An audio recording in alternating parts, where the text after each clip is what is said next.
Bonjour, bienvenue dans cette leçon sur la gestion de la mémoire.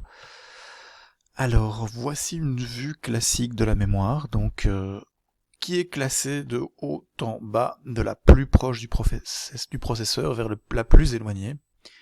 Alors, ce qui est intéressant à noter, c'est que au plus on s'éloigne, au plus le temps de réponse, donc le temps qu'il faut pour accéder à la mémoire, augmente.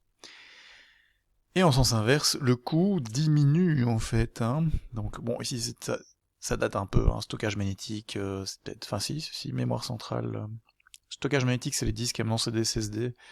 Archivage, c'est plutôt des disques optiques ou des choses comme ça. Mais donc on a les registres au-dessus, puis on a du cache, puis on a la mémoire centrale, puis on a les disques, et puis il y a quelque chose sur lequel on veut archiver. Ça peut être sur le net, mais ça peut aussi être dans des systèmes de stockage à grande échelle.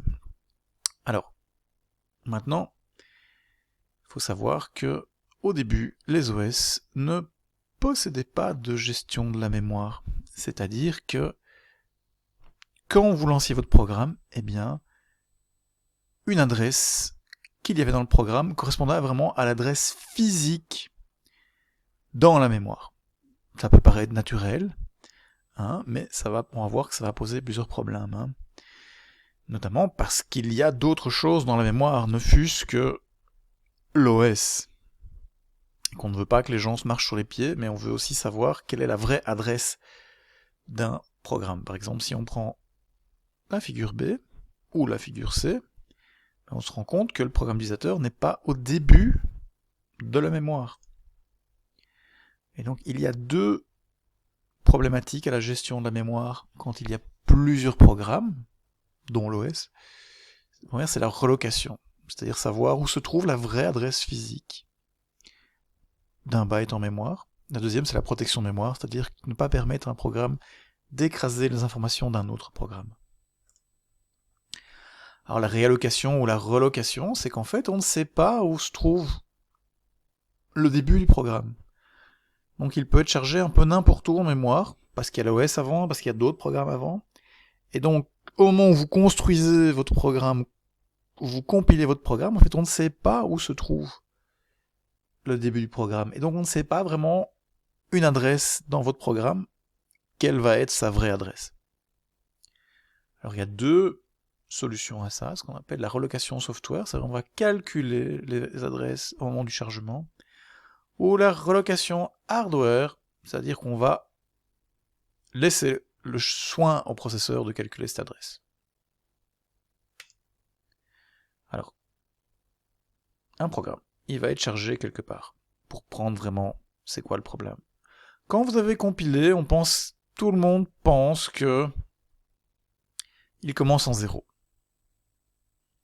Supposons qu'on ait un symbole qui s'appelle début, qui est le début virtuel, on va dire, c'est-à-dire là où on pense que le programme va débuter, enfin le point, le main si on veut. Mais en réalité, on charge à l'adresse 20 000 hexadécimales. Au début, il se trouve pas en 0FF, il se trouve bien en 20 000 FF. D'accord? Vous voyez? Bien, la relocation, c'est ça, c'est calculer la vraie adresse de ce symbole. Ok, combien est-ce qu'elle vaut cette adresse? Elle vaut 20 000, donc. Donc la relocation, c'est le fait de corriger l'adresse d'un symbole pour avoir son adresse réelle en mémoire. Donc ici, le symbole début, on pense que par rapport au début du module qu'on va charger, c'est 0FF, mais comme on cherche le module en 20 000 hexadécimales, en fait, le symbole début il se trouve en 20 000 FF. Et ceci, c'est valable pour tout, en fait. Tous les symboles statiques devront être relogés. Ce qui est évidemment assez lourd. Et donc, dans les OS modernes, c'est bien le processeur qui fait ça. Donc on a dans le processeur deux registres, un registre de base et un registre limite. Et on a ce qu'on appelle l'espace d'adressage, c'est-à-dire c'est l'ensemble des adresses entre ces deux limites. Ok ? C'est ce qu'on appelle donc un processus. Quand on le charge en mémoire, on va charger ces deux registres pour dire voilà la zone mémoire dans laquelle tu as le droit de jouer. Et en plus, on dit bah voilà, toutes tes adresses en fait, elles commencent à partir de la base. Et donc le programme n'a pas besoin de se soucier où il va être chargé, parce que c'est le processeur qui va rajouter à la base à toutes les adresses la valeur du registre de base pour trouver la vraie adresse physique.